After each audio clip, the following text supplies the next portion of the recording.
जी दोस्तों, कैसे हैं आप।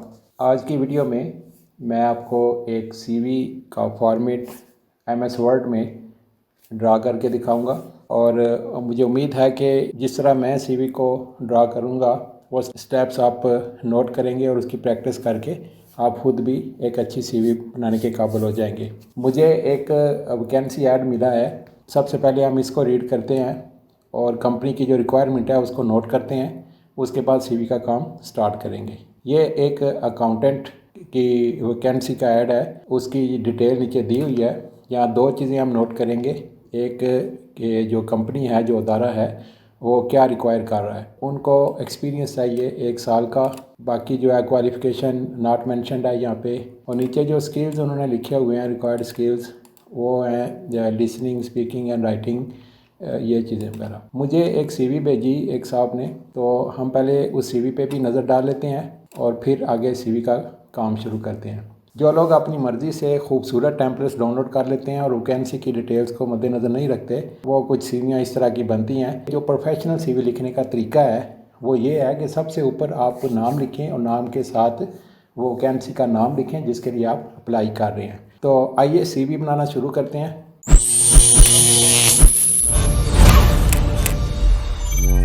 सबसे पहले यहाँ फाइल मेन्यू पे क्लिक करके मैं एक नई फाइल बना रहा हूँ, ब्लैंक पेज लेने के बाद इस यहाँ ऊपर लेआउट मेन्यू पे क्लिक करके ओरिएंटेशन है वो पोर्ट्रेट मैंने सेट किया है और इसका साइज़ A4 सेट कर रहा हूँ। यह लेने के बाद सबसे ऊपर नाम लिखता हूँ। मैंने लिख दिया है कैंडिडेट नेम। मैं ये एक फॉर्मेट बना के अपने फेसबुक ग्रुप पे अपलोड कर दूंगा। आप ये टेम्पलेट डाउनलोड करके इसको अपने हिसाब से एडिट करके जहाँ आपने अप्लाई करना हुआ वहाँ आप ये सीवी भिजवा सकते हैं। तो कैंडिडेट नेम लिखने के बाद यहाँ आगे एक लाइन लगाता हूँ। ये बैक स्पेस के साथ एक बैक स्लैश का बटन है, शिफ्ट दबा के वो बैक स्लैश के बटन को दबाएं तो इस तरह एक लाइन लग जाती है। यहाँ पे अब हम वैकेंसी का नाम लिखेंगे। तो वैकेंसी है जी अकाउंटेंट की वैकेंसी खाली है, तो यहाँ पे आगे हम लिख लेंगे अकाउंटेंट। इसका फ़ॉन्ट साइज़ जो है ये बड़ा होना चाहिए, तो फ़ॉन्ट साइज़ हम रख लेते हैं 20। इसको राइट अलाइन में करने लगा हूँ। पेज के ऊपर राइट साइड पे ये चीज़ें होनी चाहिए, एक कैंडिडेट का नाम और आगे वैकेंसी का नेम है वो। इसको हम ज़रा बोल्ड कर लेते हैं वैकेंसी के नाम को। इसके नीचे आप ये 20 फ़ॉन्ट साइज़ में ऊपर लिखा है हमने और उसके नीचे हम 12 फ़ॉन्ट साइज़ में लिखेंगे। लोकेशन गुजरात, इसको बोल्ड नहीं होना चाहिए, अनबोल्ड कर देता हूँ मैं। गुजरात के नीचे नंबर दे देंगे, जो भी नंबर होगा वो आप दे दीजिएगा। उसके नीचे ईमेल होना चाहिए, ईमेल एड्रेस आप कोई सा भी दे दें। इन लाइंस के दरमियान जो स्पेस है वो कम कर लेते हैं। इन तीनों को मैंने सेलेक्ट किया है, राइट क्लिक करके पैराग्राफ में आ गया हूँ और यहाँ मल्टीपल की जगह इसको मैं सिंगल कर रहा हूँ। ठीक है, जैसे ही मैंने सिंगल किया थोड़ा सा ही फ़र्क पड़ा है। उसको दूर करने के लिए यहाँ ऊपर टेम्पलेट्स दिए हुए हैं, ये पहले नॉर्मल वाले टेम्पलेट्स पे राइट क्लिक करके इसको मैं मॉडिफाई कर रहा हूँ। मॉडिफाई करके यहाँ आप देखें लाइनों के दरमियान स्पेस कम करने के लिए ये आइकन मौजूद है, इस पर मैं क्लिक करता हूँ तो ये उनके दरमियान स्पेस कम हो गई है। ठीक है, इसके बाद मैं इंटर प्रेस करके फ़ॉन्ट साइज़ जो है ये फिर से 20 कर लेता हूँ। 20 करके इसको मैं लेफ़्ट लाइन कर रहा हूँ और यहाँ पे पहली हेडिंग लिखते हैं प्रोफेशनल प्रोफाइल और इसको भी हम बोल्ड कर लेंगे। ये जो हेडिंग्स हैं इनका जो फ़ॉन्ट स्टाइल है, अभी मैंने फ़ॉन्ट साइज़ 20 दिया है, फ़ॉन्ट स्टाइल जो है वो हम किसी सैंस सेरिफ या सेरिफ फैमिली में से लेंगे। तो ये सेरिफ फैमिली में से हम जॉर्जिया ले लेते हैं। जॉर्जिया फ़ॉन्ट स्टाइल ले रहे हैं, वो ज़रा खूबसूरत होता है और बोल्ड होता है। और लेने के बाद यहाँ मैंने पहले से ही कुछ लिख के रखा हुआ है, इस केस के हिसाब से वो तहरीर मैं यहाँ पे पेस्ट कर लेता हूँ।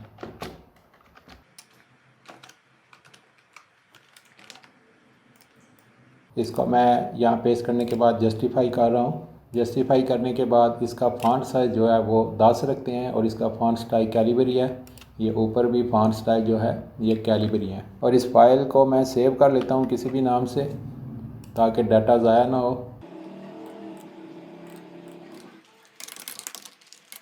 प्रोफेशनल प्रोफाइल ऐड करने के बाद मैं इंटर प्रेस करता हूँ और यहाँ इसी हेडिंग को कॉपी करके मैं नीचे भी पेस्ट कर लेता हूँ और यहाँ हम लिखते हैं कोर स्किल्स।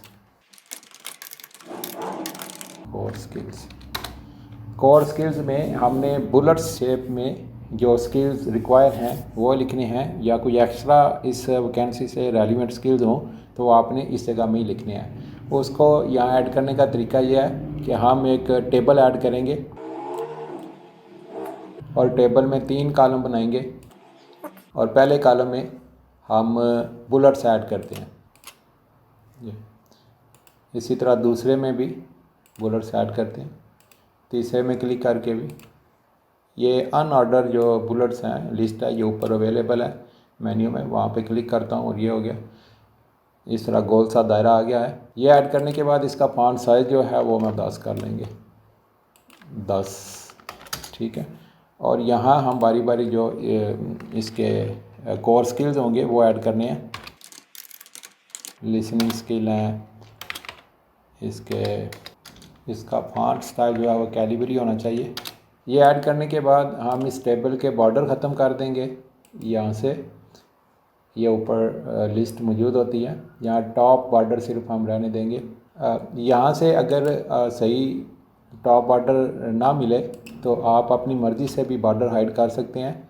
उसके लिए राइट क्लिक करता हूँ मैं टेबल पे, टेबल प्रॉपर्टीज़ में आ जाता हूँ और यहाँ बॉर्डर एंड शेडिंग में हमें सिर्फ ऊपर वाला बॉर्डर चाहिए ताकि वह बतौर अंडरलाइन काम आ सके।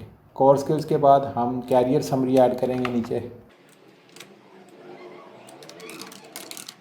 कैरियर समरी में हमें 3 कॉलम्स की ज़रूरत नहीं है, यहाँ हम क्लिक करके सारे बॉर्डर दोबारा विजिबल कर लेते हैं।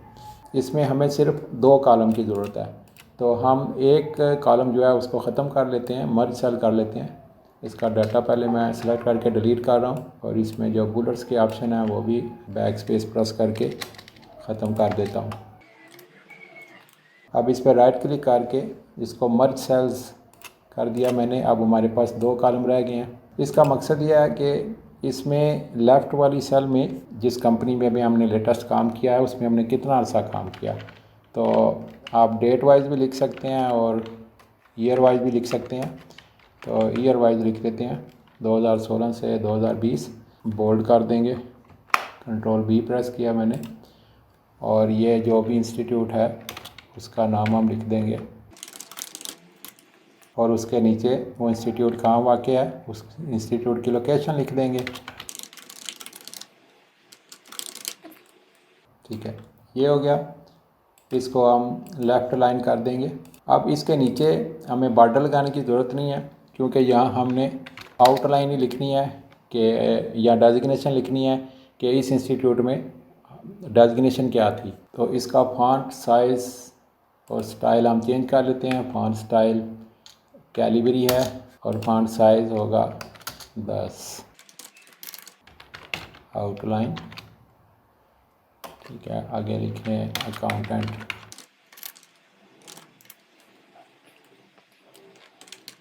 इसके नीचे लिखेंगे की रिस्पॉन्सिबिलिटीज़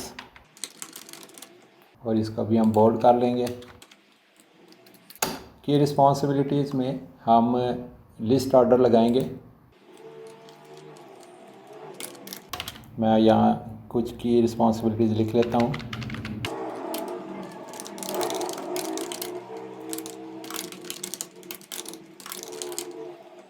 और इसका फॉन्ट स्टाइल जो है वो कैलिबरी कर देते हैं 10 और बोल्ड ख़त्म कर देते हैं। की अचीवमेंट और इसको भी बोल्ड कर लेंगे। याद रखिए इसका फॉन्ट साइज़ 10 ही है अभी तक। की रिस्पॉन्सिबिलिटी में होता है कि जो आप अकाउंटेंट की जॉब कर चुके हैं वहाँ आप क्या क्या काम करते रहे हैं, और की अचीवमेंट है कि आपको वहाँ से क्या मिला। आप अपने कैरियर के हिसाब से यहाँ पे ऐड कीजिएगा।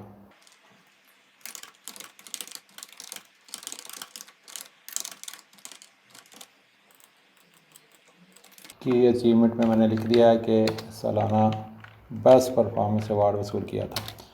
अच्छा, यह लिखने के बाद अगर इससे पहले भी आपने कहीं काम किया हुआ है तो आपने इस सारे टेक्स्ट को सिलेक्ट करना है और इसको यहाँ से कॉपी करके नीचे क्लिक करना है इसके और पेस्ट कर देना है। ये पहले मैंने टेबल कॉपी किया है, टेबल के ऊपर ये कर्सर लेके गया हूँ कैरियर समरी के नीचे, और यहाँ आप लेफ़्ट टॉप पे एक क्रॉस निशान नज़र आ रहा है, इस पर मैंने क्लिक किया है। क्लिक करके कंट्रोल सी प्रेस किया है और ये नीचे कंट्रोल वी।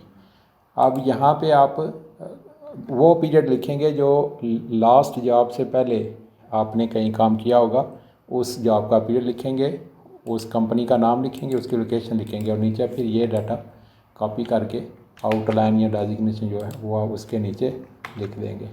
तो ये कैरियर समरी होगी। कैरियर समरी के बाद हम नीचे लिखेंगे एजुकेशन एंड क्वालिफ़िकेशन। वो मैं ऊपर से हेडिंग कॉपी करके ले आया हूँ, उसको यहाँ पे पेस्ट करता हूँ। पेस्ट करके और यहाँ पे हम लिखेंगे एजुकेशन और क्वालिफ़िकेशन। उसके लिए वो जो सीवी भेजी गई थी मुझे, वहाँ उस सीवी में जाके मैं उनकी एजुकेशन और क्वालिफ़िकेशन कॉपी कर लेता हूँ। यहाँ पे इन्होंने अपनी दो हेडिंग्स बनाई हुई हैं, प्रोफेशन एजुकेशन और एकेडमिक क्वालिफ़िकेशन। आपने जो है दोनों को इस एक हेडिंग के नीचे ही लिख लेना है। यहाँ पे मैं पेस्ट कर देता हूँ। इसके दरमियान जो लाइन गैप है वो भी कम कर देता हूँ, ऑलरेडी सिंगल है यहाँ पे। अब मेरा डाटा दूसरे पेज पे आ गया है यहाँ पे। तो आप ये दिखाने के लिए कि पेज 1 कौन सा है, पेज 2 कौन सा है, पेज नंबर भी ऐड कर सकते हैं। सिंपली यहाँ पे इंसर्ट पे क्लिक करना है आपने और यहाँ पेज नंबर में आ जाना है। अगर टॉप पे पेज लगाने हैं तो ठीक है, लेकिन बॉटम में ही पेज सही रहते हैं। बॉटम यहाँ पे कॉर्नर पे हम लगा लेते हैं पेज नंबर, ठीक है। उसने खुद से फुटर बनाया है और उसमें ये पेज नंबर 1 है और ये नीचे पेज नंबर 2 है। अब यहाँ पेज नंबर 2 पे हैं, ठीक है। अच्छा, बात हो रही थी यहाँ पे क्वालिफ़िकेशन ऐड करने की। तो मैं वहाँ से डाटा कॉपी करके लेके आया हूँ। उन्होंने अपनी सीवी में दो अलहदा से हेडिंग्स बनाई हुई हैं, प्रोफेशन एजुकेशन और एकेडमिक क्वालिफ़िकेशन। लेकिन आपने एचआर की आसानी के लिए एक ही हेडिंग के नीचे ये दोनों क्वालिफ़िकेशन ऐड करनी है। जो सबसे लेटेस्ट होगी उसको सबसे ऊपर लिखना है आपने। जैसे कि ये इन्होंने 2009 वाली एंड पे लिखी हुई है, इसको मैं यहाँ से उठा के ऊपर लेके जा रहा हूँ। उसके बाद 2005 वाली ग्रेजुएशन है इनकी, उसको मैं ऐड कर रहा हूँ। और उसके बाद इसका जो बुलेट ऑर्डर है वो मैं सेट कर देता हूँ। ये नेक्स्ट पेज पे आ गया। इसकी थोड़ी बहुत सेटिंग करनी पड़ेगी। अब इसका जो लाइन गैप है वो हम यहाँ से चेंज कर लेते हैं। पैराग्राफ में जाके मैंने उस पर राइट क्लिक किया है और फिर पैराग्राफ में आया हूँ। यहाँ से मैं इसका लाइन गैप 1.5 कर रहा हूँ, ठीक है जी। और उसके बाद इसके बाद एक लास्ट हेडिंग है हॉबीज़ एंड इंटरेस्ट। मैं यहाँ से एक दफ़ा फिर हेडिंग को कॉपी करके नीचे ला रहा हूँ और इसको मैं लिख देता हूँ हॉबीज़ एंड इंटरेस्ट। तो आपकी जो भी हॉबीज़ और इंटरेस्ट होंगी वो भी आपने यहाँ एक लिस्ट ऐड करके अपनी हॉबीज़ और इंटरेस्ट लिख देने हैं, ठीक है जी। इनके हॉबीज़ बस इतने ही हैं। इसको हम कॉपी कर लेते हैं यहाँ से और हॉबीज़ एंड इंटरेस्ट में यहाँ ऐड कर देते हैं। यूजिंग इंटरनेट है एंड रीडिंग है। ये एक लाइन में नहीं लिखना, आपने बुलेट्स में लिखना है। यूजिंग इंटरनेट, रीडिंग बुक्स और playing cricket, 3 hobbies and interest हैं इनके, ठीक है। 3 को हम बुलेट्स में कर देते हैं। एरियल फॉन्ट है यहाँ पे इन्होंने लगाया हुआ, इसको कैलिबरी में कन्वर्ट करना है फॉन्ट स्टाइल को और इसको बुलेट्स लगा देंगे। ऑर्डर लिस्ट में कर दें इनको, ठीक है। अच्छा, ये हमने डाटा तो ऐड कर दिया है। अब सीवी को थोड़ा सा अट्रैक्टिव करने के लिए इसमें हम कुछ लाइंस वगैरह ऐड करते हैं। हमारे पास ये प्रोफेशनल प्रोफाइल है, इसको हम अंडरलाइन करते हैं। अंडरलाइन करके यहाँ मैं टैब का बटन प्रेस कर रहा हूँ इसके एंड पे, तो हमारी लाइन जो है वो एंड तक लग रही है। ठीक है, कोर स्किल्स के नीचे वो टेबल की लाइन आ गई थी। हम यहाँ एक एक इंटर प्रेस करते हैं हर हेडिंग से पहले, ताकि उस कंटेंट से दूसरे कंटेंट का फासला रहे। नीचे कैरियर समरी है, उसके नीचे भी ये टेबल की लाइन आ गई है। उसके नीचे ये प्रोफेशनल प्रोफाइल है, ये असल में थी एजुकेशन एंड क्वालिफ़िकेशन, इसको मैं तब्दील करना भूल गया था। एजुकेशन एंड क्वालिफ़िकेशन, इसको भी अंडरलाइन कर लेते हैं। यहाँ से टैब प्रेस करते हैं तो वो खुद से अंडरलाइन कर देगा। बाकी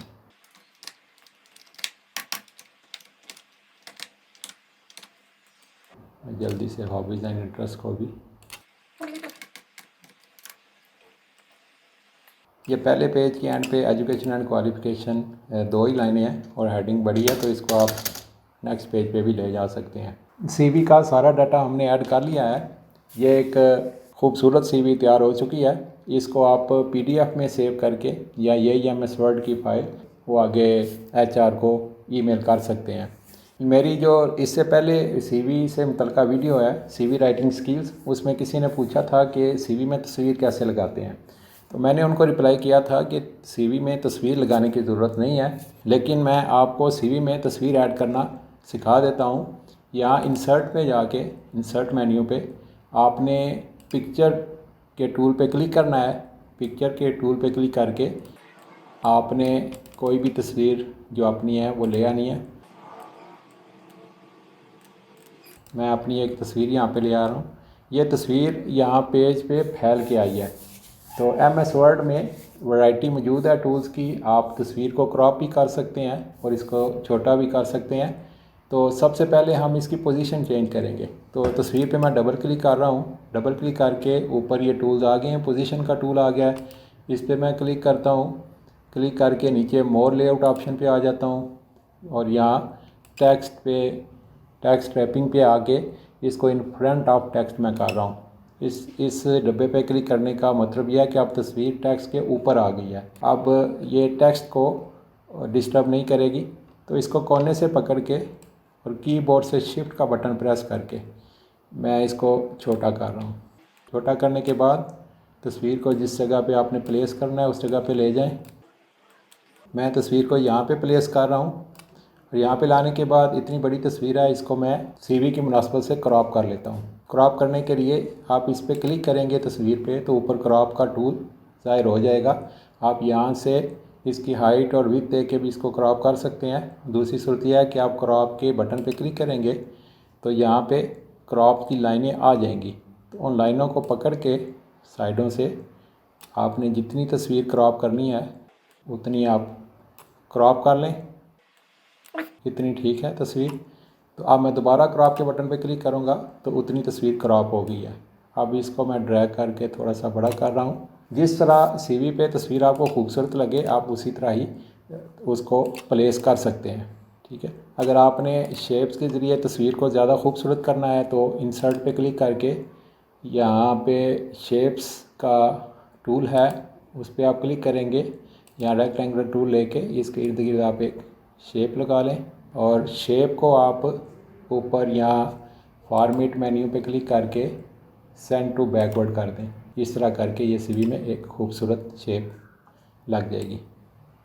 तो उम्मीद है आज की वीडियो में आपने सीवी को ड्रा करना सीखा होगा, उसका जो फॉन्ट स्टाइल है और फॉन्ट साइज क्या रखना है और उसको कैसे अपनी कंपोजिंग में कंसिस्टेंटली अप्लाई करना है वो भी आपको समझ आ गया होगा। इस सीवी में मैंने हेडिंग के लिए जर्जिया फॉन्ट स्टाइल सेलेक्ट किया था और तमाम हेडिंग्स जर्जिया फॉन्ट स्टाइल में ही हैं, और जो टेक्स्ट है उसके लिए मैंने कैलिबरी फॉन्ट स्टाइल सेलेक्ट किया था। तो सारी सीवी में कैलिबरी फॉन्ट स्टाइल ही है। तो इसी तरह आप भी जब सीवी ड्रा करें तो आपने फॉन्ट स्टाइल और उसके साइज़ का पूरी सीवी में ख्याल रखना है। ये ना हो कि शुरू में आपके फॉन्ट स्टाइल कुछ और हों और जब सीवी ख़त्म हो रही हो तो आपके फॉन्ट स्टाइल कुछ और हों।